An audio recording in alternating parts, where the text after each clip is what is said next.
What's up, guys? It's your man, Donovan Sharp, and welcome to the third edition of Side Hustle Saturdays. I, of course, am your host, Donovan Sharp. I am joined by my co-host, the expert, Jeff D, a.k.a. JD. How you doing today, man? Great, man. Great. So we actually decided on what this topic, we decided on today's topic about 30 minutes ago, and you were 100% in agreement. You're like, oh, hell yeah, we're going to crush this. So give me sort of your opening salvo on the best items to flip outside of electronics and why it's important to diversify your repertoire in terms of flipping. Well, real quick, if you don't mind, if you want information this and you want a group where I have a lot of group members now sharing in random niches. Yes. Smart Flippers is my group, and Okay. so add yourself there. I'll get you in. Smart Flippers on Facebook, correct? On Facebook, yeah, on Facebook. Okay, yep. Very good group. All right, awesome. Yeah, okay. So I started out in this business flipping phones, which is something that we talked about a few weeks ago. Right. And what happened is the pandemic hit. There weren't as many phones available, and reasonably, I knew somewhere in there, like at some point there'd either be more competition or like the phone game would just change. And so I needed to learn other niches to flip in. And so I, from there during the pandemic, I did a ton of weight flipping. Okay. So Yeah. Weights are still really good. They're not as good, but when you have a situation where the new weights don't exist and gyms are closed, it was the perfect storm, you know? And so, we can cover weight flipping. Yes. And then we took our money out the banks. And so then I went to buying silver. And so naturally I wanted to get the best deal on silver possible. So first I'll look online. That's what most people do, which is how I won in this game. Okay. And online, let's say you want to buy $1 worth of quarters that were silver. At the time, it was I called around a lot of places, and the cheapest one by far was $12.75 per dollar of silver coins. Now, I don't want to confuse anybody, but these numbers will speak for themselves. Okay. Online, $1 for silver quarters on all the sites was $18. So if you're a normal person like me and you're looking online and you're just trying to make a personal purchase, you're saying, okay, I got to pay $18 or I got to just make a different decision. So I went to a store. I bought $1,000 worth of silver, right, pre-1964. Okay. And I listed them on Marketplace for $15, and I sold per dollar, and I sold all of them the next day for $14. Wow. Right. So I mean, I basically flipped money. What I did is, because silver doesn't move a lot in price, but I still want some. I started keeping all my profits in silver. So that's actually a smart idea. Now, real quick, why did you keep all your profits in silver? Because that to me is an interesting strategy. Well, because like I don't want to all my money into a very slow moving asset, but I'm happy to put a ton of money into something that I didn't have money into. It's kind of like if somebody gave you something, you know, as an asset for free, you might not be as in a hurry to flip that asset because it's kind of right. That's exactly right. It's still an asset, but it's not like you. It's not an asset that you're necessarily foregoing another opportunity for, right? So let's say that I flipped 10,000 worth, and I really wanted $1,000 worth, and so now I have $1,000 worth, but I still have my original $1,000. And I can you still have that principle. Yep. Got a $5 super chat here from Mike Sinatra. He says, "Is Amazon FBA worth it? I hear people are making bank off of it." What's your answer to that one? Dude, I went so hard on Amazon FBA, and to be honest, I really enjoy it. It did have a sad ending. They kicked me off. I had a competitor buy a bunch of my products and then say that they were inauthentic. And after months of fighting Amazon to get my account back and sending them invoices and all the things saying that they are authentic, I just gave up. So let me get this straight. So a competitor of yours, which and you were clearly, to me, that's dirty. That's the one thing about doing business online that you can't really control. So this competitor decides, all right, I'm going to buy a bunch of his products and then I'm going to talk shit about him. And Amazon kicked you off just based on his word. That is really messed up, man. Yeah, I've talked to a few guys that are big in the business, and they basically told me that they could get anyone kicked off no matter how tenured they are. Jesus. And so what I was doing, so I was doing two different things. One thing, I was buying pallets of cosmetics, Okay. and I'd buy, like, it's crazy. You have like 10,000 of them, and you have to organize them, Sure. and then you have to label each one and then ship it back on Amazon. And Okay. so you're able to make a good 3x return net, after all expenses considered. And and that was a blast. I had a couple girls from local girls that would come over every single day and package things up and ship them out. Okay. And then I would look for, like, semi-annual sales at sports stores. There's one called Okay. Academy near me, Right. and man, I would clean them out. I have like 6 baskets. It was just such a freaking blast. And I'm good at it. I enjoy it, and I recommend it. I would do it again. To be honest, I would do it again in a heartbeat if I could just get my account back. So, Jesus, so man. that's my take, So and that didn't happen to everybody, but that did happen to me. So that's just maybe a I cautionary think it tale. happened to you because you're good at it. Your competitors recognize, wait a minute, if this guy gets as big as we think he can get, he can really, really, he could really do some damage. Is there Maybe. any way around that? Can you get like an Amazon rep to be like, hey man, like I've reached out to these guys and they've literally told me they can get anybody kicked off. I mean, is there no recourse? Um, well, it was a friend that told me that it wasn't the actual people that did it, because Oh, they don't tell you who actually did the deal. But I went from, I was selling hundreds of products a day, and then I had 20 inauthentic claims in one day. So it's like it was kind of obvious, to me. I'm like, dude, this is obviously not true. Jesus. So it's like I do recommend it, yes, but I'm not current, and so I wouldn't Okay. I wouldn't be the guy to go to for that. I remember back when I owned my mattress store. I actually had a chain of two mattress locations, and I did some newspaper advertising, some TV advertising. But my main source of advertising was Craigslist. And I remember I paid a guy, I forgot how much I think I was paying him 250 a week to just advertise my stuff on Craigslist. He was putting up like 40 ads a day for me, and it was extremely profitable. But about 70, I would say between 75 and 80% of my Craigslist ads were being flagged down, and they Mm, were being flagged down by my competitor.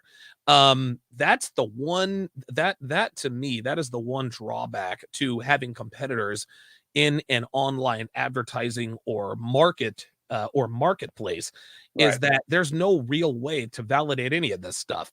The reason why my ads were getting flagged down is because I was kicking my competitor's ass. And of course, I had to put more. Well, incidentally enough, it ended up working out much better for me because I had to abandon Craigslist and just advertise on TV, Yeah. which was a lot more expensive, but it was a lot more profitable because at that point, dude, my profits they were up like 6,000%. Yeah. And 3 months into doing TV advertising, I was getting so much business. I had to open up a second location in another Nice. town just to be able to handle all the demand. So the Yeah. joke was on him. But Mhm. for guys like myself who said, you know what, I'm just going to forget about Craigslist. That doesn't happen all the time. A lot of guys, I mean, especially on Amazon, you can't advertise on TV with Amazon FBS. So how would you so what would you tell this guy? So you said, okay, look, I would recommend it. I would do it again, but is there any way to avoid that, or do you just kind of have to roll the dice on that? Um, if you hit It's a me up tough question after, to I do know answer. some guys that are still big in the business, Okay. and I can connect you their way. I don't know exactly how they work or what they charge or what they teach, but again, they may be able to shoot you someone else's way. And yeah, I don't want to steer anybody the wrong way there. I So got most of what I do is buy local, sell local, and I'm very you. Okay. current Buy on that local, in a sell lot local. of niches. Okay. So Okay. that's the main thing. And then there is still a play on, like, buying local and then selling on it on eBay. Okay. Oh, okay. eBay's out is dwarfed by Amazon by a long shot, but it's also more seller friendly. Like, when you're selling on Hmm, Amazon, the person can make a claim for any reason against the product, not the claim that they did against me, but they can say the product showed up too late, and it's sure. fulfilled by Amazon, not by me, Right. and Right. they give them their money back. I'm like, I didn't do that. Y'all did that.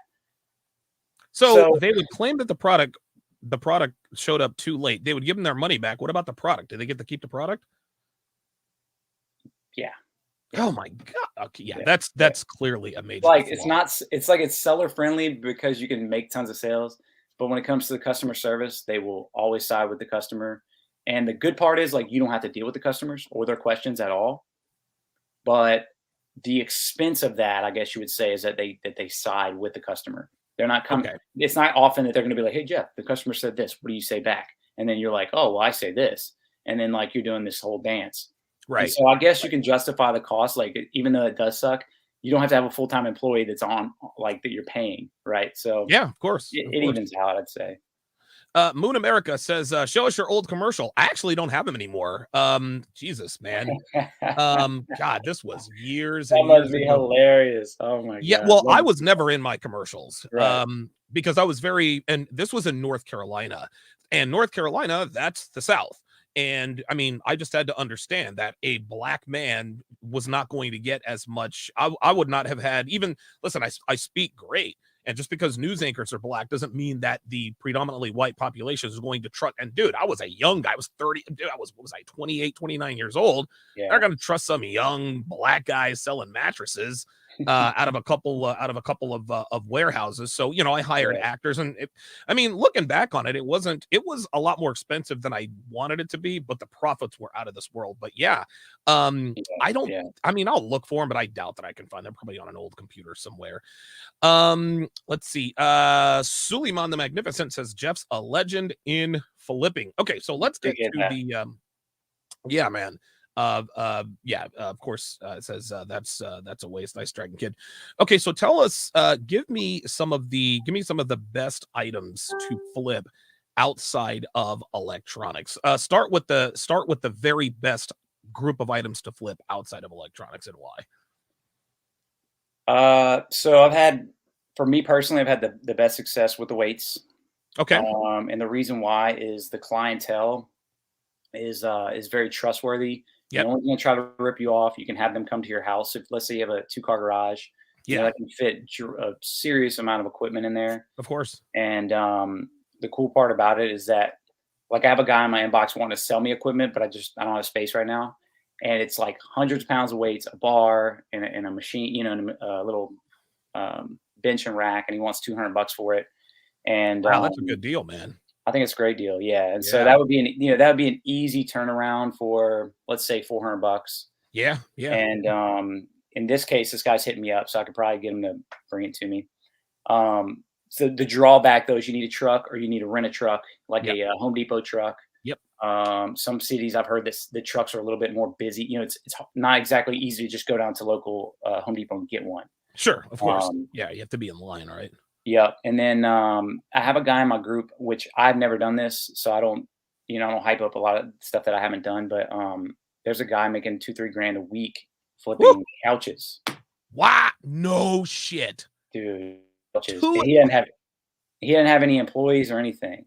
Holy fucking shit. This guy is making on average $2,500. This dude is making 10 grand a month flipping fucking couches. Dude, Why is that? crazy. And that's, I mean, to me, that's an evergreen product, right? People are Yeah. always looking for furniture. Am I wrong? Well, here's the play. Here's how you do this. Yeah, everybody's looking for furniture. Everyone's selling their furniture. They Yes. already know they're not going to get a lot for it, and so he's on the market. So he's seeing the deals right when he comes through. He's assertive. He has the cash. He's not asking a ton of questions. He sees what he wants. He goes get it. Right. Wow. It's simple on the buyer side when you know what they sell for. You can be so aggressive in a non-aggressive way, just kind of being like, hey, I can come right now. What's your address? I have a truck and trailer ready to go. Let's do it. And then maybe at the end, you knock the price down $50 or something like that. But I think the gist of it is he's looking in the $100 to $150 range for sectional type stuff, and then he's selling it in the Jesus. $400 $500 range. Oh my God. Yes, of course. Of course. Wow. Wow. Taking good And people pictures, who are and he's selling, offering delivery. Huh? and he offers delivery. That's why he's making the money. That's why he's Exactly. making the money, is because he brings it to, because most people don't have a truck and trailer. Most people, they either have to go to Home Depot or rent one or Lowe's or whatever the case may be. And if you can, well, hell, man, we need a They're going to section of flat out couches tell that you in says- the ad, like, you got to come get it. I mean, Yeah, think about it. right. Like, when I sold my couch last week, I wasn't bringing that damn thing to anybody. I had No, to hell move it. no. Hell no. Wow, dude, good for him. Yeah. So number one, weights. Number two, furniture. What's the third? What's a third category of things to flip outside of electronics that could really, really turn you a good profit? If you are on the lower side of funds to invest right now, Hmm.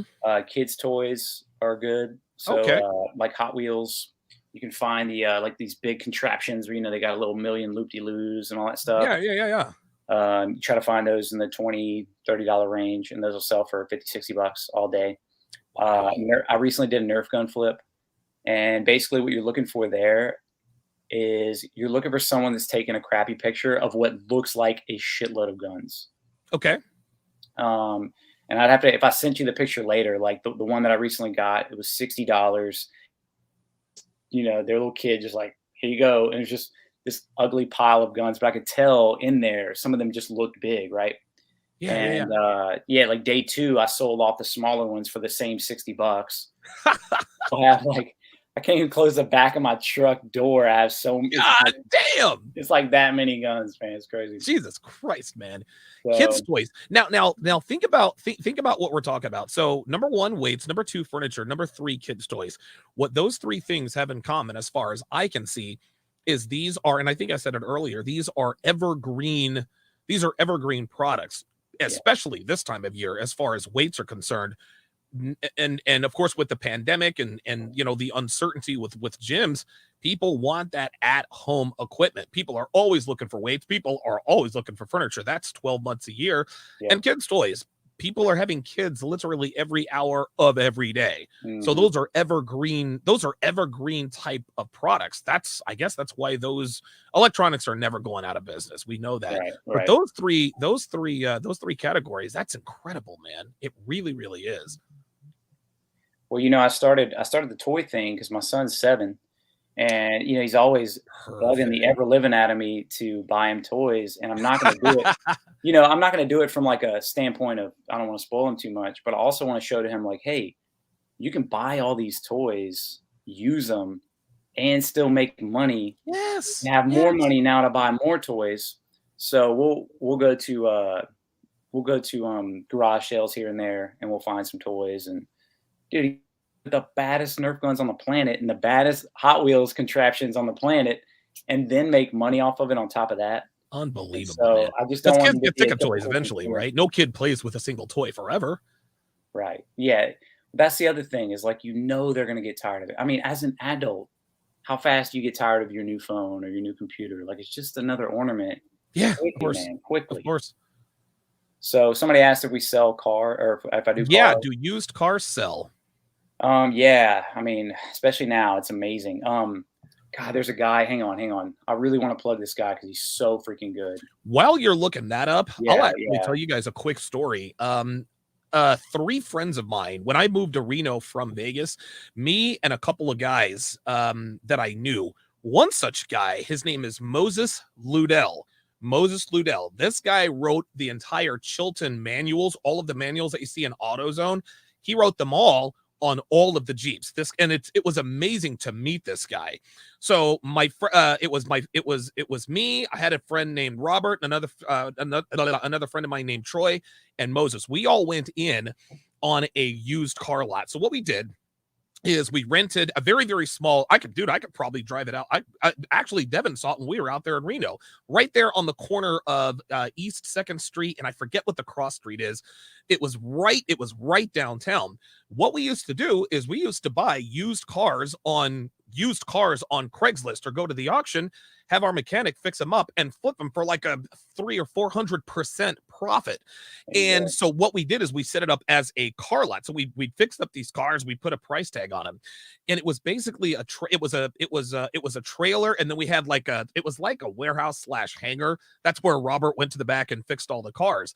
So I did that while I was in Reno, and it's interesting because one of my haters, his name is O'Shea Duke Jackson. He keeps telling everybody that I was working out of some warehouse. I had a warehouse job in Reno.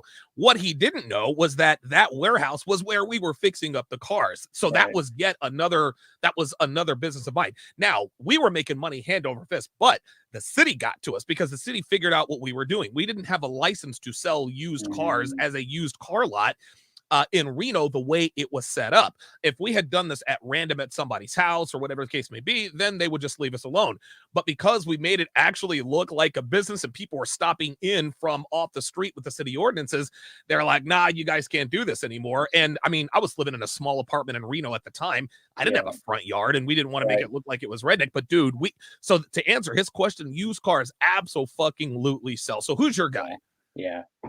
Buddy's DYI is the guy. I was watching him today, and he's like me. Like, he covers every single detail. He's putting the game in your hands if you want to go that route. He's telling you how much the parts cost, what to look for, what he looked for, what he tested for, how much he paid. You know what I mean? Like, how he negotiated and thought process behind it.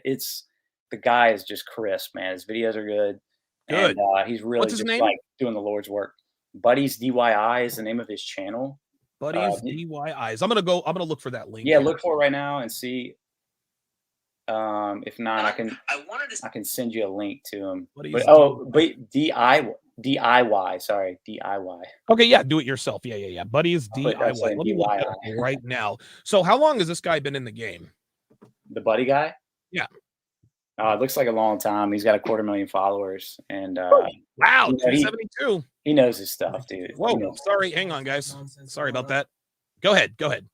No, he just knows his stuff, and when I teach people how to flip, I don't look at this. I don't want there to be any doubt about the fact that you're going to buy it for this price and you're going to sell it for this price, and here's who you're going to sell it to. Here's how long it could take. Here's what to look out for. Like, I want to be very specific about there being no doubt about it, right? And this guy will convince you to do it, but he might convince you not to do it. Okay. Because it's a lot of work. And so he tells the truth. He tells the truth. Yeah. And so I'm listening to this stuff and I'm saying, okay, this is cool for him. I'm not, I don't know if I want to do that necessarily, but I'm listening to it because like just for the sake of like, wow, this is well put together info here. Very good, man. By the way, George Kellis is in the house. George, man, George is a beast, dude. Yeah, George Kellis, he's a solid dude. Did you get in touch with Savo? Because I gave you Kevin Savo's information. Hopefully you found that. William Kime says, I flip horses. You can make good money. I can't imagine that most people could flip horses, but if you have acreage and horses, I'm pretty sure you probably could. Yeah, dude, horses. God almighty. Yeah, that takes it's a funny word, but yeah, you kill it with a lot of niches, especially ones you wouldn't expect, like horses or something where most people would say, I'm going to flip a horse. It's like perfect niche. Oh, of course. Like if you live in Texas or right. It's very like, who would think to flip utility trailers? And quick story, what I did is I found a guy selling them far out of town. So you had to travel to go get it. So most people, when they do their search parameters, they're probably looking, let's say 40, 50 miles out. Okay. If you go 100 miles out, you maybe won't end up driving 100 miles, but you might drive 70 or 80. Okay. To find a guy that's out in the country. And most people want convenience. So go out to the country, which is inconvenient to go get that product. You bring it down. Right. And you flip it for 20% more. So I was buying trailers for $1,100. And I would basically, I'm on the border of Mississippi. And so I go to Mississippi. I didn't have to pay tax up there. I just get them to leave my name. No shit. Oh, so because you're in Mississippi, you don't pay taxes on that. Yeah, I mean, I would have to bring it down to Louisiana and then register and pay taxes, but it's not for me. It's for someone else. So I get him to give me the certificate of origin and leave my name off the bill. And he knew. Dude, Jeff, nobody thinks of this stuff. How is it that, like, seriously, I think this is why you're good at this. And you've said this before because you're very good with the details. But what you just explained in the last 34 seconds, that could mean the difference between being profitable on a deal and not. Do you have to have this kind of awareness already, or do you just have to have a certain type of brain to think of all these things? Because you're telling me stuff that we should all be thinking of because we're men, but most guys just don't think the way you do. Well, I spend a lot of my free time just thinking, how do I make something work that maybe otherwise wouldn't? Okay. And, Okay. Okay. you know what I mean? And Yeah. so Yeah. Yeah. Yeah. That makes what perfect sense. happened is like I needed a damn trailer, and it was mid-pandemic because I was trying to do the weights, and Yeah. Of course. Of course. so I found all these trailers for sale that were almost selling for as much as he wanted for a brand new one, used, and then they'd be sold within like 30, 45 minutes. And I was like, God dude, damn. I'm just gonna go buy a new one, this I'm Yeah. sick of Right. this Right. shit. Right. So Right. it didn't start out that way. But what I did is so I went bought it, and then one of the methods that you can do is you list something that you don't own to figure out what the price is. Okay. Okay. Okay. So I was happy to pay the 1100 for this 6x10. That's what it was, 6x10. And then on the Mhm. way home, I listed it for 1450 Okay. just for shits. And Sure. it's, and somebody or on the way home, I had people aggressively hit me up like, I want it, I want it, I want it. Whoa! And Before you even got home? yeah, before I even got home. So on the way home, I had a deal lined up to sell it for 1450. Jesus fucking Christ, dude! And Just like that. so on that one, it was hard because I was like, oh shoot, see, he had already put my name on the thing. Yeah. Right. Right. Right. Right. Right. And so now it's like, okay, I either got to keep this one or I got to get a replacement title, which is what I ended up doing. And I ended up going buy a second one, bringing that one back, and then doing it right the second time, and then waiting on that replacement title. And in the meantime, using it. And then that's what I would do. I'd use them until they would sell, and then I would go get Right. Of another course. one. Of And course. just so because like one of my other core principles is that so for one, you can have whatever you want right now Okay. if you can flip up to it, and two, you like I don't want to have to pay for stuff that's not going to make me money. So Right. that goes back to the silver idea. Like I wanted to have a certain Ah. amount of Okay. silver, but I Okay. also didn't want to have to pay for it. And I wanted to have a trailer. Again, I didn't want to pay for that. Right. Right. Right. That's Right. a Right. lot of money for something that's really like not. It's not actively an asset. It's like Yeah, but like a still, it car is not benefits you though, actively an right? asset. What was that? It still benefits you though, even though it's not an asset. It can still end up making you Yeah, money. I know it Man, just that's wasn't good incredible, enough dude. for me. So so then I started paying a guy. I started paying a guy to go get the trailers for me. There you go. And then I was trying to work out a deal. But this guy up there, he wasn't so business savvy. And like what I was trying to do is I was trying to say, okay, I'll buy four at a time. Well, they Okay. come in Okay. stacks. You got to get a forklift and take them off and put the wheels on. Um, but it was going to be cheaper in bulk, and then the delivery fee would make it to where I was paying about the same, but then I wasn't having to pay a delivery guy, right? So then instead Okay. of being like 1100 paying a guy 100 to go get him, I was going to be paying 1100, and then I've been crushing it. But he was like, "Well, my guy's out," and then the next time be like, "Oh, my guy just he's not available for a while," and Ah, so yeah, inconsistency. Yeah. yeah, so you try to scale what you can, and then at some point you realize like, okay, this is not business. Now I have a free trailer. I'm good. I don't need to do that anymore. There you go. But I think I told you on one of the last calls I flipped a trailer. I found a 5x8 for 400 and sold it for 800 the next day. So there's some money in like doing used to use flips. Um, and again, you get them to sign the bill of sale. You just Yeah. Right. don't Right. put your name on it because you're like, yeah, if they ask you, yeah, I'm picking it up for somebody. BK from the Rocky says, Jeff, I've heard that some folks have a lot of luck flipping cheap books. How about you? Any experience with books? That's a good question. That's an Amazon play. Okay. Okay. Mhm. All right. So Very good. yeah, there's nothing wrong with that. That'd probably keep you most safe, to be honest.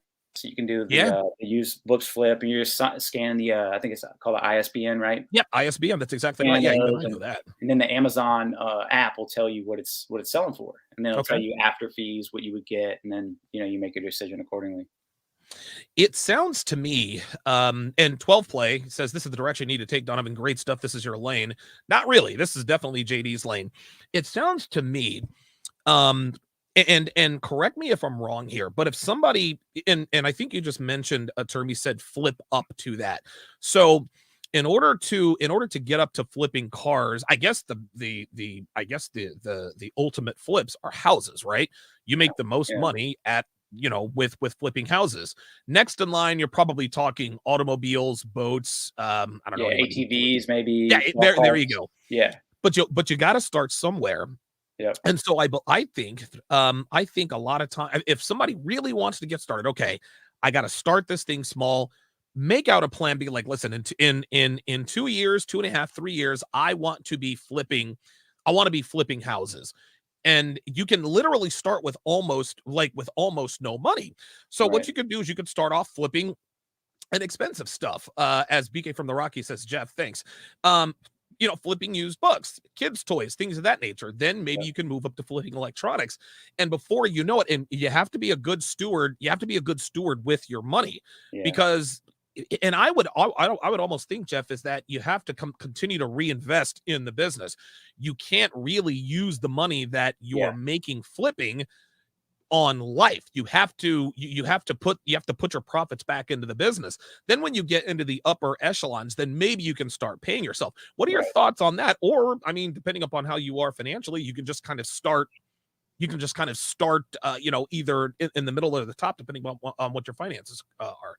Yeah, dude, that is a perfect point because so like the best way to start, even if it's something bigger, let's say it's if you did want to flip cars, what you would do is you would spend the time and the effort learning about, let's say, the server that you want, and then Yes. you look for deals on that car just for weeks or months, depending on how long you want it, and you buy the car because you need the car. Sure. You want to make money from the car, but if you have to keep the car, then you're okay. What keeps a lot Okay. of people out of this game is they don't want to lose money. Like 9 out of 10 people even listening to this call, maybe they're so afraid to lose money that they'll never make a move. And I have similar fears, Okay. but I've developed a process of how to get over that. So if I want to flip cars, which I'm not exactly sure that I do, but if my move would be, okay, I want to find the best deal possible on my next car, and as soon as I buy that next car, I'm going to list that for sale for a higher price, but also be happy to keep it. And Okay. so if you buy right that first time, well, really, if you found a good deal on the car, like then there is Mhm. no problem. Then you either Right. got a really good deal on your own personal car, or you got your first flip of many, right? Yes. And so, for example, a long time ago, I wanted a Chevy Volt. I was just obsessed with like the whole. I Yeah. didn't think I was like The saving the electric. Yeah. planet, but like the whole like battery powered cars. I just thought it was really cool to not have to go get oil changes and go to the gas station, things like that. So I was like, cool, Sure. I just go home and like plug it, done. And so I searched around for a while, and I found a Chevy Volt with 23,000 miles and a salvage title for 10 grand. I was like, Okay. "Oh Okay. my dude!" And I knew that that was 2 grand under any other salvage title that I had found in my area. So Okay. I went and paid 10 for it. Where I actually tested the concept and it would have worked, but what I would have had to do from there is I would have had to get my actual dealer's license or work with a dealer because at the Ah. time I think I paid $1,400 in Yo, that fees, dealer's license, man. and that That was the deal motherfucker. killer, right? The 1,400 that I had to pay in fees was the difference, and like I probably could have turned around and sold that for 11 and just done Sure. that over and over again, and then I would have had a free car. Wow, man, oh man. And it's the little things make the difference. A couple more questions before we wrap this up. Mr. Pirate Brain says, do people flip DVDs and VHS videos? Yeah, I mean, same thing. No shit. That'd probably be like a eBay flip. Okay. Wow. Okay. I Um, didn't know you people can, were still doing that. yeah, like yeah, there's thrift groups on Facebook. I don't remember the names of any, but Okay. Okay. you'll see people posting like, "Wow, like the original Aladdin on VHS is selling for $100 on eBay or some." Oh, it's see, when I saw that question, I was like, wait a minute, I shouldn't put that question out there because the answer is clearly no. But when you're talking about, I mean, like, the Little Mermaid, an original VHS for Mhm, the Little Mermaid, or mhm. timeless videos, timeless Disney videos, those, the longer, I don't know, the more time goes by, the more those become really collector's items. Yeah, exactly. Man, that's incredible. Okay, very good. George Kellis wants to know, would either of you guys sell real estate? I'm in the middle of a land flip. I mean, if that counts. Okay, that definitely counts. Mr. Pirate Brain says, thanks for the info. Wow, see, even Mr. Pirate Brain was like, hey, you know what? This is probably not something I need to get into, but whatever. And here's the thing: you can go on eBay and buy like an 8-bit Nintendo. Like, I've been looking for like an original Nintendo Entertainment System. They're Yeah, expensive as shit, man. They yeah. really, really are. Hmm. And you really like a lot of these things are vintage items. Yeah. Fantastic. Oh, go ahead. No, no. You're good. Okay, I thought I had one more thing. And then of course, Eagle Z to the grave says, number one, sell dope courses like Donovan Sharp. It is what it is. It is what it is. Yeah, I'm working on that. Yeah, listen, I'm gonna tell you what, dude. You could definitely, if you could sit down for like a month and put everything you know about flipping, dude, you could easily I could have subdivisions of it, like flipping silver, flipping weights. There you go. There you go. I'm really focused on the phones. Priceless. I'm really focused on the phone niche right now and building and serving that client base. So I'm personally more obsessed with this topic, right? As far as learning new niches and doing those things, like I would take the time it takes to flip it or not I wanted to do it, just because that part is exciting as hell. Like just kind of jumping in, you know? No, I totally get it. And I think that this is something you like to do. And I think that's probably why you're really good at it. Yeah. Look at this. Mr. Pirate Brain says, I've got 1,500 VHS videos and DVDs now. Bruh. Dude, he's sitting on some money, man. Look him up. Man, man. BK from the Rockies says the original Disney VHS tapes are collector's items. Remember, Disney only opens its classic vault every blue moon. Wow, that is insane, man. Yeah. Let's see, one last one. King of Kings, King O Kings says magazines are surprisingly an easy flip, like fashion and music mags. Man, like, dude. Interesting. Oh, dude, vintage games. Shit, I'd pay good money for that. But good money for vintage games, like Mike Tyson's Punch Out. Jeff. So that hits on a different point. Like, most of my thought process isn't geared around vintage or like thrifting. You know, what they're talking about is a lot of like thrifting, where you're hunting for, you know, metaphorically like gold. And and that isn't my current style. My current style is kind of like I'm looking for something that's very readily available for slightly under market, and then buying it, you know, over and over again. Gotcha. And listen, when you get into this, like, who knows? Maybe your niche is the vintage type stuff, right? I mean, maybe that's what. And I think it's very important to flip things. You don't always have to flip things that you're interested in, but I think it would really, really help you out. Like, I love, I don't know, if I were a flipper, I mean, I love vintage games. I love old school games. So I think flipping that kind of stuff would be fantastic. One last question. Front Street says, are used video game systems like Nintendo 64 worth the flip? I have all the cables and controllers to go with it, and like 5 games that were a hand-me-down from my cousin. I think they are. What do you think? I don't know the market. And again, this would have to be something that he has to jump in and do some research. Yeah. So look, so if you have those things, then go on Marketplace and see what people are listing them for. Okay. And list it for something similar and see what it sells for. And then, you know, you want to know what someone is actually going to pay for it. And then now you're in the game, right? Yes. So don't discount the fact that you have one system to sell, which isn't necessarily a lot. But you want to know, okay, like people are going to pay, let's say it's $200. Yeah. So from now on, if you see someone list it for even $200, you're in the range of being able to make an offer. So let's say you start buying them for $100 a couple of weeks, and you're selling it, and then you just relist them, package it correctly, and take good pictures and all that good stuff. You know, be willing to answer the questions. You know, people are going to ask you, like, can you send a video of it working? Can you send maybe a serial that makes sense. Stuff like that. So I mean, I know some of this stuff, you know what I mean? But I just don't get it's involved. A whole listen to me. I mean, look, we always talk about, especially in this sector of the web, the manosphere or the RP space, we always talk about becoming an entrepreneur, starting your own business. Honestly, I think flipping is something anybody can do.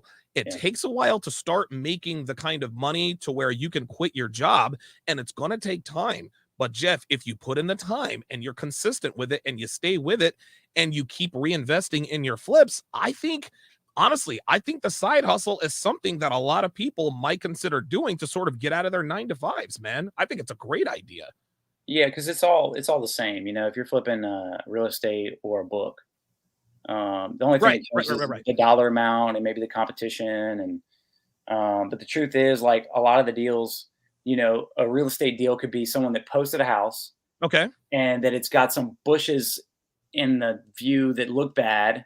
And you buy that house for $250. You rip down the bushes. You maybe repaint the bricks white instead of the old look, which is kind of the old different little just kind of like the 80s look. So you Yeah, take right, the bush, right, right, green right. and white, you take this bush down, and you relist it for 275. This is all that I do, and so it's Wow. all the same on the way up. Man, oh man, oh man. This is It's tough. incredible. Mhm. This is incredible, man. Yeah. Listen, this is so next week, guys. Next week we're gonna do this. We're gonna do this at the same time. We're gonna start taking phone calls next week because a lot of you guys have like the questions that are coming in are unbelievable. Like these guys are Mhm. asking really, really, really good questions, Yep. and to have access to a guy like you would be very, very helpful. Especially because you're experienced. Jeff, listen, thanks for making time to come on and talk to my guys today. Tell the people where they can find you, your Facebook group, etc. Yeah, Smart Flippers, and then you can add me on Facebook if you like, and just shoot me a message and tell me how I can help you. If I can, I will, and we'll go from there. He is JD, the master flipper. Thanks a lot, man, and we'll see you next week, man. All right, sounds good. All right, guys, Yeah, we'll man. see you then.